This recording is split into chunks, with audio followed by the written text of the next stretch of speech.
Assalamualaikum warahmatullahi wabarakatuh.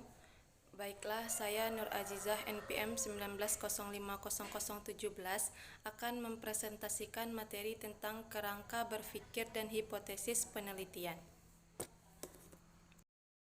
Kerangka berpikir adalah suatu dasar pemikiran yang mencakup penggabungan antara teori, fakta, observasi, serta kajian pustaka yang nantinya dijadikan landasan dalam menuliskan karya ilmiah.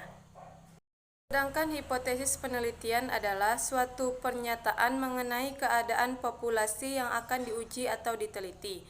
Penelitian ini berdasarkan dari data yang diambil dari sampel penelitian. Manfaat kerangka berpikir dan hipotesis penelitian. Yang pertama, kita akan membahas tentang manfaat kerangka berpikir. Yang manfaat kerangka berpikir yaitu membantu peneliti untuk menempatkan penelitian dalam konteks yang lebih luas, membantu peneliti dalam menguji rumusan masalah, serta memudahkan peneliti untuk menemukan konsep.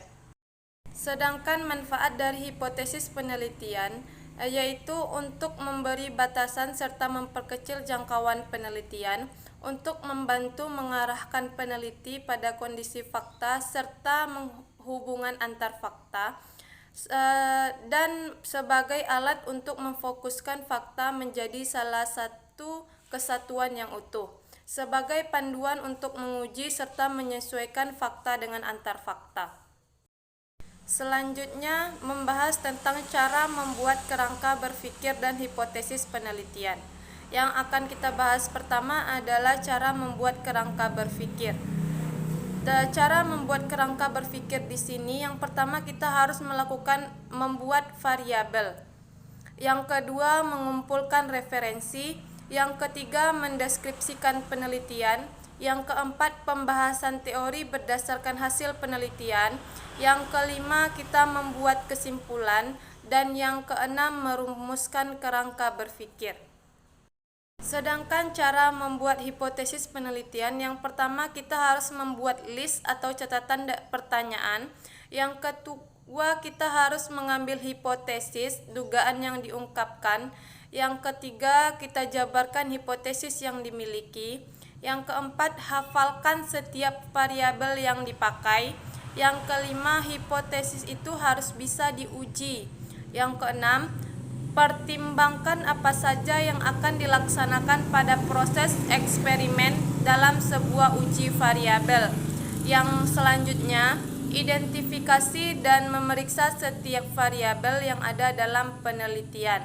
Dan yang terakhir, membuat pertanyaan dengan jelas mengenai variabel dependen dan independen dalam hipotesis. Contoh kerangka berpikir dan hipotesis penelitian.